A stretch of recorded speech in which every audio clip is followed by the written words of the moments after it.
profissão de fé e batismo, e o batismo infantil, tá bom? Eu acho que a idade já está judiando um pouquinho. Quero convidar a igreja a abrir Mateus capítulo 12, Evangelho de Mateus, no capítulo 12, e nós estaremos então meditando do versículo 1 até o versículo 8. Mateus capítulo 12, do 1 ao 8.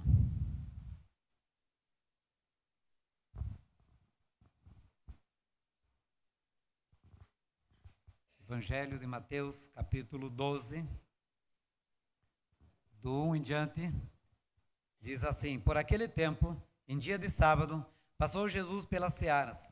Ora, estando os seus discípulos com fome, entraram a colher espigas e a comer. Os fariseus, porém, vendo isto, disseram-lhe: Eis que os teus discípulos fazem o que não é lícito fazer em dia de sábado. Mas Jesus lhes disse: Não lestes o que fez Davi, quando ele e seus companheiros tiveram fome? Como entrou na casa de Deus e comeram os pães da proposição, dos quais não lhes era lícito comer, nem a ele, nem aos que com ele estavam, mas exclusivamente aos sacerdotes? Ou não lestes na lei que aos sábados os sacerdotes no templo violam o sábado e ficam sem culpa? Pois eu vos digo, aqui está quem é maior do que o templo. Mas se vós soubesseis o que significa misericórdia quero e não holocaustos, não teríeis condenado inocentes, porque o Filho do Homem é Senhor do sábado. Jesus é o nosso descanso. Eu inicio esse sermão lembrando o sermão de domingo passado. O sermão de domingo passado é com base em Mateus, no capítulo 11, os versículos 28 a 30, onde há um convite de Jesus. E Jesus diz assim: vinde a mim todos vós, vinde a mim todos vós que estáis cansados e sobrecarregados. E ele faz uma promessa maravilhosa: eu vos aliviarei, darei descanso para as vossas almas. Jesus então é o nosso descanso, é Jesus que pode dar descanso a cada um de nós. Todos os que estão cansados e sobrecarregados, que reconhecem a sua condição, e sobrecarregados e cansados tanto em pecados, quanto também do fardo do dia a dia, das dificuldades do dia a dia. Então, que reconhecem essa situação e vão a Cristo Jesus, são por Ele abençoados, encontram o descanso e encontram o alívio. E a pergunta-chave decisiva para cada um de nós é: você já foi a Jesus? Você já colocou-se ao lado de Jesus? Você entregou a Jesus a sua vida? E você já entregou a Jesus todo o seu fardo, todo o seu peso, todas as suas dúvidas, ansiedades, preocupações? Então, se você ainda não foi, faça isto o quanto antes. Não adie mais uma vez, mas entregue-se a Cristo e entregue a Cristo todo o seu fardo. Mas se você já entregou a sua vida a Ele, se você já entregou os seus fardos a Ele, não pegue o fardo de volta. Deixe aos pés de Cristo Jesus e descanse. Eu quero dizer uma coisa para você: Jesus é capaz, Ele é poderoso para sustentar, para carregar esse seu fardo, para te livrar, para te abençoar. Você não precisa pegar de volta, você não precisa fazer nenhuma ajuda. É só confiar nele, crer nele, descansar nele, que Ele fará todas as coisas. O texto que nós lemos aqui, ele de certa forma é um assunto polêmico, tá? Mas de grande ensinamento para as nossas vidas. É um assunto polêmico tanto para os fariseus da época de Jesus, quanto para os cristãos legalistas dos dias atuais, que ainda não entenderam que é pela fé e não pela lei que nós somos salvos, que nós somos resgatados. É pela graça, crendo em Cristo Jesus. Não é por obras, pelo que fazemos ou deixamos de fazer, mas pela confiança naquilo que Cristo Jesus fez. Então, os legalistas daquela época continuam, muitos deles hoje também vivem, nesse mundo debaixo de leis. Apesar de repetir as doutrinas da graça, os ensinamentos da graça, né, repetindo isso como papagaio, não sei se eu posso ilustrar assim, porque apenas repetem, vivendo como, diz o salmista, como mulas sem entendimento. Eles entendem que a salvação é pela graça, mas querem viver pelas obras, contrariando o plano de Deus, o princípio de Deus, o propósito de Deus.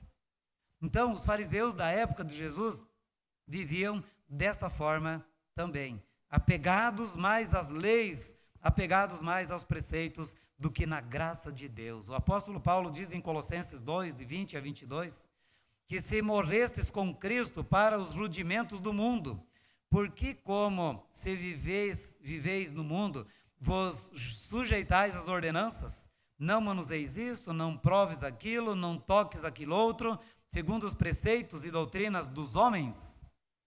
Então, há muitas doutrinas, muitos ensinamentos dos homens. E nós chegamos num deles, que é a questão do sábado. O sábado ele foi instituído por Deus para o bem do homem, e o homem transformou o sábado num peso, num fardo, sobre as suas próprias vidas. Aquilo que Deus criou para ser um alívio virou um peso. Aquilo que Deus criou para ser descanso virou um pesadelo, virou uma carga para as pessoas. A palavra sábado significa descanso. Antes de significar dia, significa descanso. A palavra sábado significa descanso. Deus criou todas as coisas em 6 dias e no 7º dia ele descansou. Deus é perfeito, não se cansou. O descansar de Deus deleitou-se Deus naquilo que ele fez, porque ele viu que tudo era muito bom. Deus se deleitou naquilo que ele fez. Então, para o bem do homem, na lei de Moisés, Deus estabeleceu um dia para o homem descansar das suas obras. Então, o sábado ele foi criado por causa do homem, para o benefício do homem. O pastor Hernandes Dias Lopes, ele diz assim: no propósito de Deus, o sábado é uma instituição de misericórdia que deve servir ao ser humano para o bem, para repouso e restauração, para bênção e santificação. Deus deseja abençoar, presentear e alegrar por meio do sábado.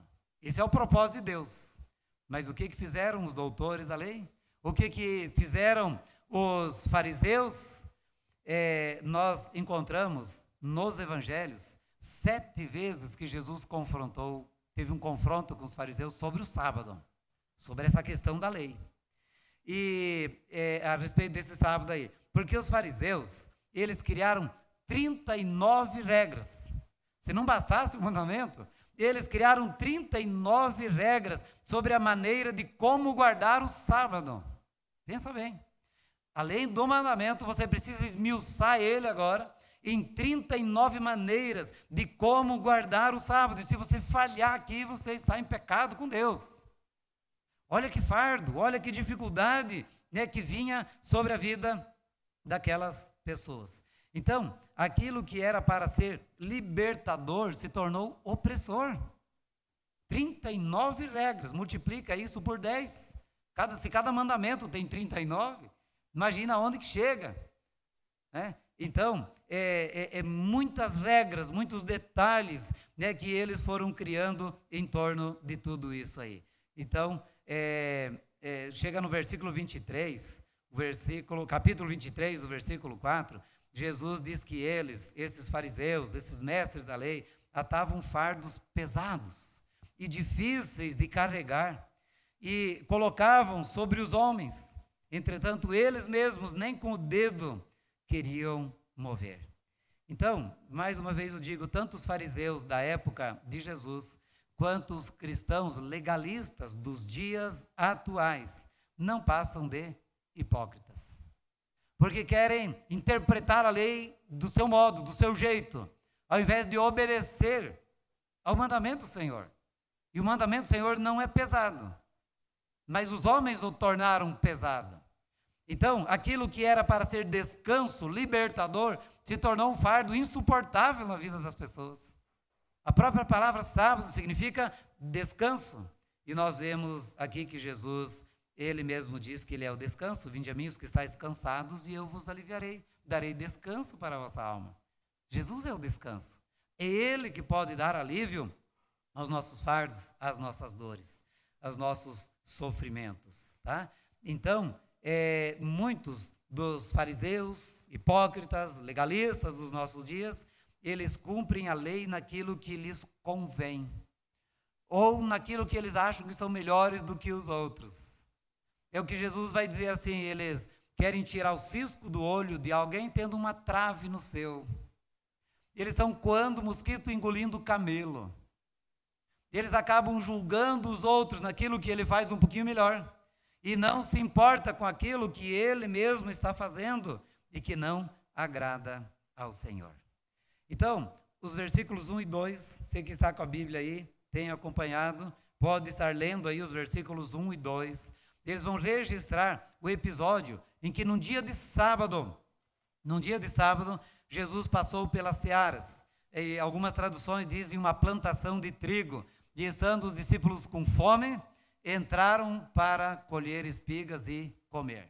O texto não diz que Jesus entrou, mas que os discípulos entraram. Se Jesus comeu daquilo que eles pegaram, nós não sabemos, a Bíblia não registra isso aí. Mas o fato é que os discípulos, com a anuência de Jesus, entraram para colher e comer aquelas espigas. De quem era aquela lavoura? A Bíblia não diz de quem era aquela lavoura. E eu pergunto, será que é pecado colher algumas espigas de milho na beira da estrada? Daquilo que nós não plantamos?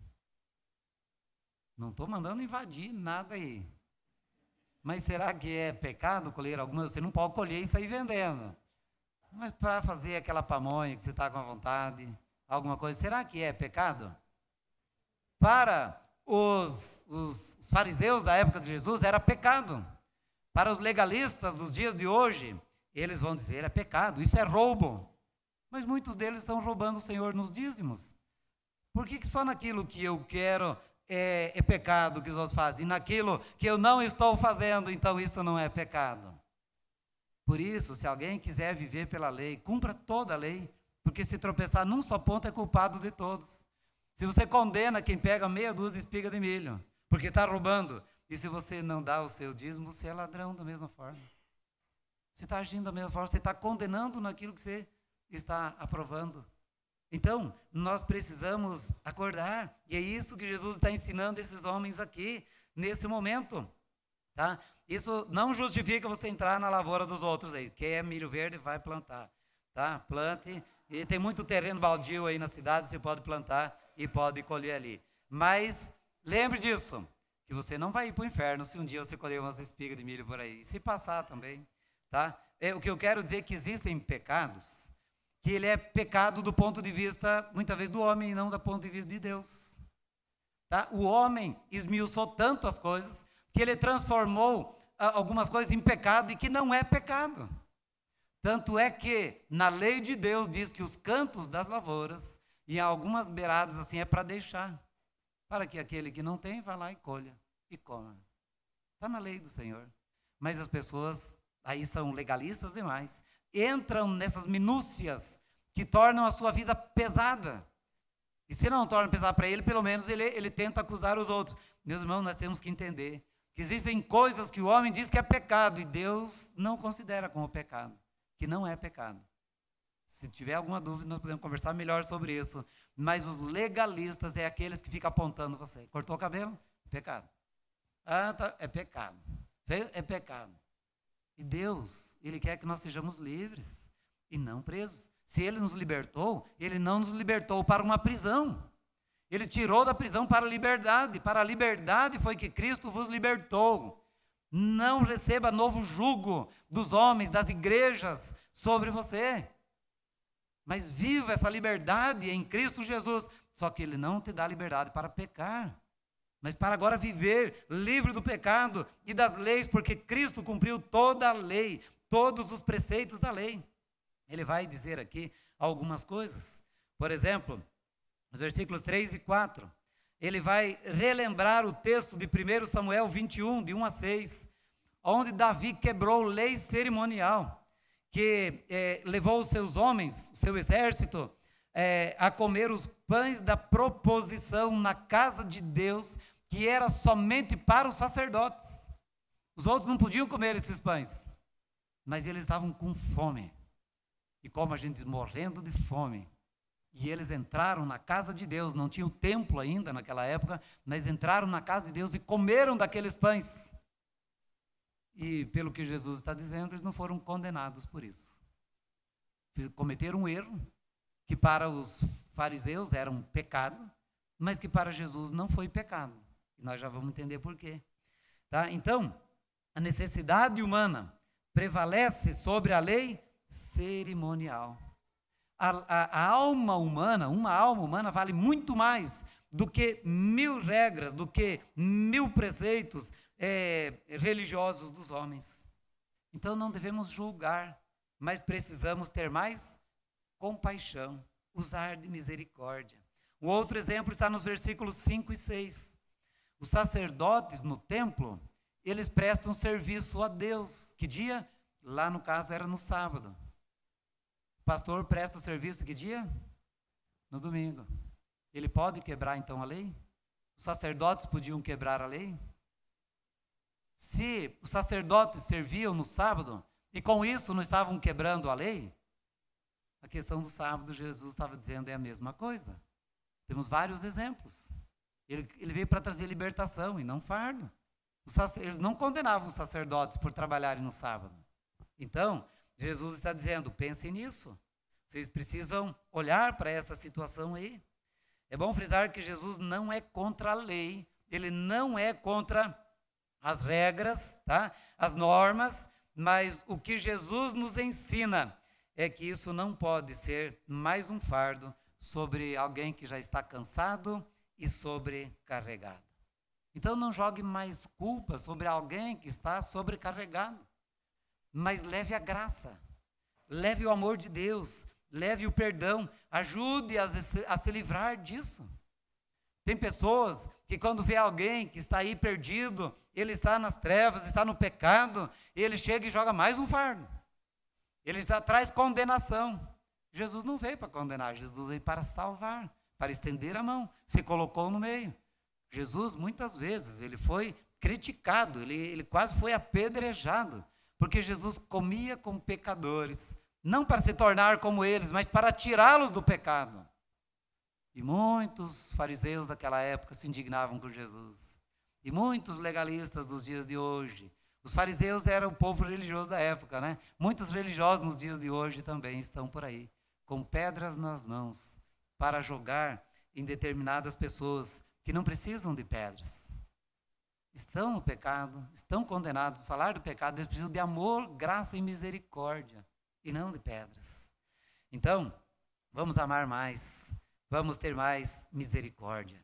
O cerne de tudo isso está no versículo de número 7, quando Jesus vai fazer mais uma citação, né, do Velho Testamento, Oséias capítulo 6, versículo 6, misericórdia quero e não holocaustos. Tem um salmo que Deus fala assim, eu não estou pedindo para vocês os sacrifícios. Se eu tivesse fome, todos os animais são meus, de tudo que é tipo. Eu comeria o que eu quisesse. Então, os sacrifícios, as ofertas, não é porque Deus precisa disso, mas simplesmente por causa da obediência do homem. Então, o que Deus quer é obediência, misericórdia e não holocaustos. Deus é misericordioso e Ele quer que o seu povo também mostre misericórdia para os demais e não critique os que são misericordiosos. Essa frase também é do pastor Hernandes. Então, Deus não quer que nós vivamos debaixo de um punhado de regras, mas que nós imitemos a Cristo Jesus na sua misericórdia. Que nós estejamos agindo como Jesus. E é o que eu falei a semana passada. É colocar-se do lado de Jesus, debaixo da mesma canga de Jesus, para estar andando lado a lado com Jesus. E é ali que Ele vai aliviar o nosso fardo. E é ali que Ele vai tirar o peso, porque nós sozinhos, nós não conseguimos. Mas com Jesus, Ele conduz, Ele leva o nosso fardo. E aí nós encontramos o alívio que nós tanto precisamos, a misericórdia que só Ele pode nos dar. A ausência de misericórdia só leva ao legalismo. Uma pessoa que não tem misericórdia, que não tem compaixão, ele se torna legalista. E ele condena todos, menos ele. Tá? Porque ele acha que ele é melhor do que todos os outros. O legalismo, ele se opõe à misericórdia. A ausência de misericórdia jamais será compensada com o legalismo.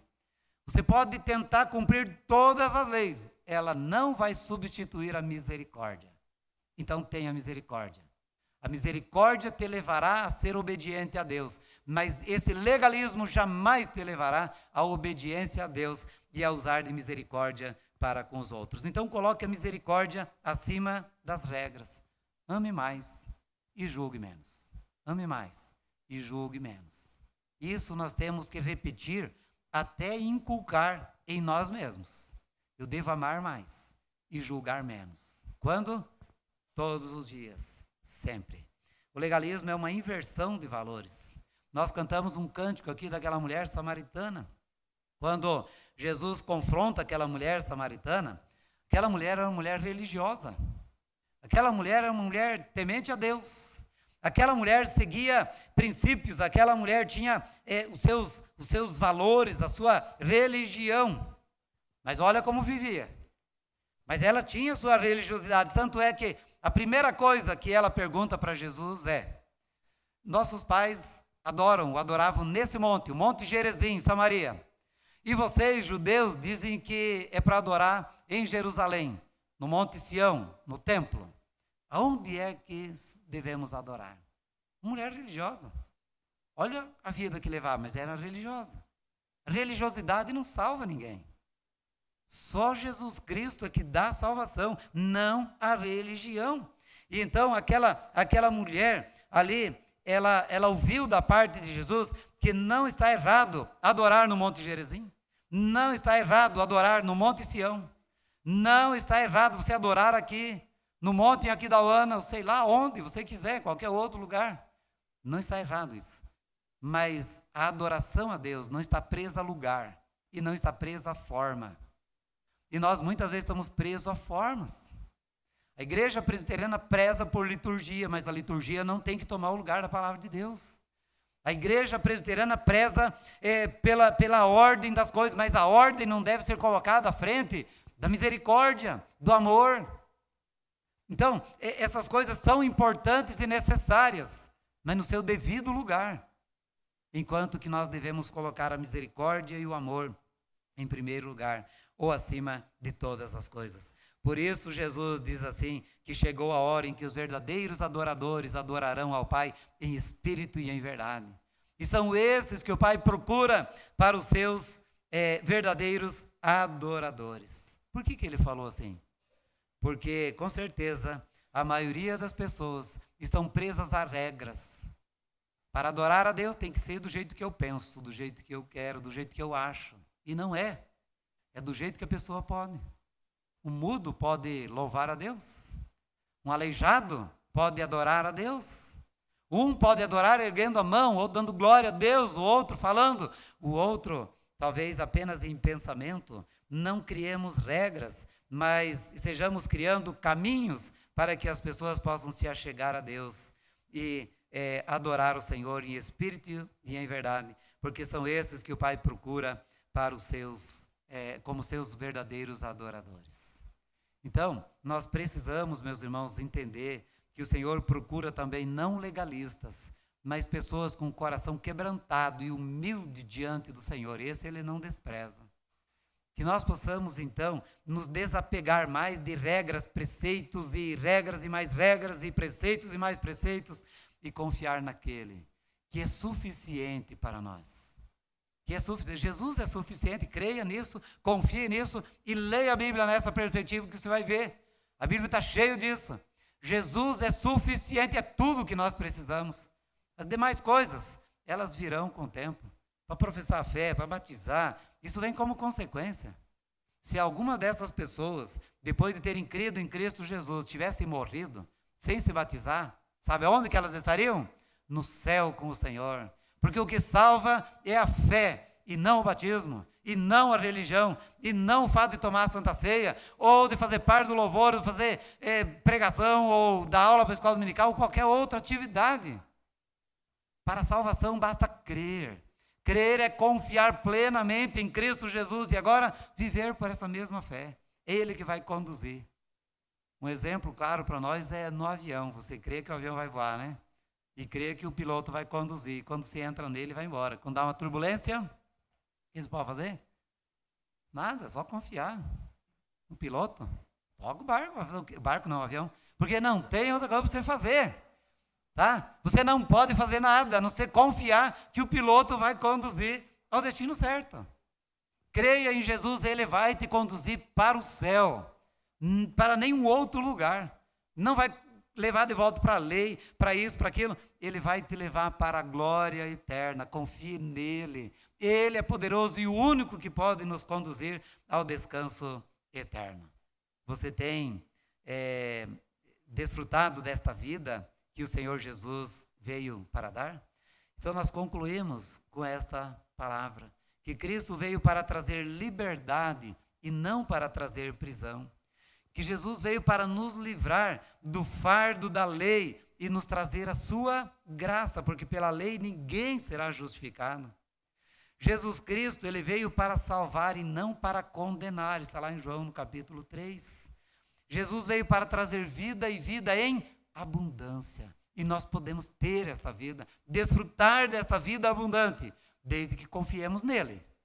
Desde que nós estejamos nos desprendendo de qualquer regra, qualquer lei, e confiemos unicamente em Cristo Jesus. Eu quero só frisar aqui que nós não somos contra regras e leis. Nem Jesus era, nem Jesus foi. Mas nós precisamos entender que Jesus é maior, que Jesus é superior, que Jesus vai além de qualquer preceito. Ele está acima. Ele é mais importante que os pães da preposição, que a proposição, que o Davi e o seu exército comeram. Jesus, ele é acima, superior, mais importante do que os sacerdotes que administravam o templo. Jesus está acima do próprio templo. E Jesus é Senhor do sábado. Está acima do sábado. Porque Ele é o verdadeiro sábado. Ele é o verdadeiro descanso para as nossas almas. Ele é o verdadeiro descanso de que nós precisamos. O sábado, o dia da semana, o teu dia de folga, no seu trabalho, se cai na terça, na quarta, na quinta, não importa. Isso é apenas um sinal, um símbolo que aponta para o verdadeiro descanso que é Cristo Jesus. Anote aí, Hebreus capítulo 4, de 1 a 7, não vou ler por causa do tempo, mas você vai ler ali. Ele vai mostrar no capítulo 4 de Hebreus que Jesus é o nosso descanso. E não apenas um descanso aqui, mas um descanso eterno. Confiemos em Jesus. O sábado trazia um descanso momentâneo, mas Jesus nos dá o descanso eterno. E é tão grandioso que é uma inversão das coisas aí. As pessoas trabalhavam 6 dias na lei para descansar no 7º dia. Nós descansamos no 1º dia para servir o Senhor descansados, com a segurança, com a certeza da nossa vida eterna. Que maravilha, que bênção, porque nós só encontramos o descanso em Cristo Jesus quando entregamos a Ele a nossa vida. Jesus é o descanso e você pode entrar nesse descanso pela fé. Portanto, como diz o texto de Hebreus, que você vai ler em casa, ele diz: não endureça o seu coração, mas creia em Cristo Jesus e entre nesse descanso pela porta, e a porta é Cristo Jesus. Entregue a Ele a sua vida, creia nele de todo o seu coração, porque aquele que crê em Cristo Jesus é livre do seu fardo, é livre do seu pecado, é lavado pelo sangue de Cristo Jesus. Não há mais culpa, não há mais condenação para os que estão em Cristo Jesus, mas há vida abundante para todos aqueles que creem em Cristo Jesus, porque Jesus é o nosso sábado, Jesus é o nosso descanso aqui e o nosso descanso eterno. Você tem essa paz, esse descanso, esse refrigério no seu coração? É o momento de você tomar esta decisão, porque nós nunca sabemos se teremos uma outra oportunidade. Portanto, hoje, se ouvirdes a sua voz, a voz de Deus, não endureçais o vosso coração. Vamos ficar em pé e vamos orar.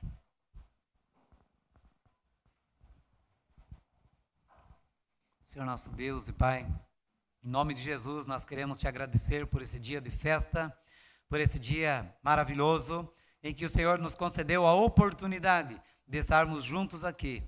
Ó Deus, para celebrar a profissão de fé, o batismo de muitos irmãos, e também para ouvir a Tua palavra que nos desafia a entregarmos a nossa vida a Jesus e a descansarmos nele para a salvação e para a nossa vida do dia a dia, para os nossos conflitos, para as nossas necessidades, para as nossas ansiedades, para as nossas depressões. Pai, em nome de Jesus, que o Senhor venha trazer salvação nesta noite no nosso meio, e que o Senhor venha trazer também vida abundante para aqueles que estão entregando ou já entregaram as suas vidas, confiaram as suas vidas a Cristo Jesus. Pedimos para que o Senhor nos leve em paz para os nossos lares e que tenhamos uma semana debaixo da Tua graça e da Tua proteção, que o Senhor nos livre do mal, que o Senhor não nos deixe cair em tentação, mas que sejamos guardados e guiados pelo Senhor em todo o tempo, e que o Senhor abençoe a vida, o trabalho, a família de cada pessoa que aqui está nesta noite. E que o Senhor possa estar com eles, ó Pai, nas suas casas, nos seus trabalhos, na sua vida, no seu dia a dia. E que assim o Senhor derrame graça abundante sobre cada um. Oramos, ó Pai, agradecidos por tudo, em nome do Senhor Jesus. Amém. Que a graça e a paz do nosso Senhor e Salvador Jesus Cristo, que o amor de Deus, o nosso eterno Pai, que a comunhão e as consolações do Espírito Santo de Deus repouse e permaneça sobre a sua vida, desde agora e para todo sempre. Amém. Os irmãos podem se assentar. Eu estarei ali na porta para cumprimentar os irmãos. Aguarde um pouquinho. E lembra de pegar o seu devocional e convidar alguém para quinta-feira no culto de ação de graça.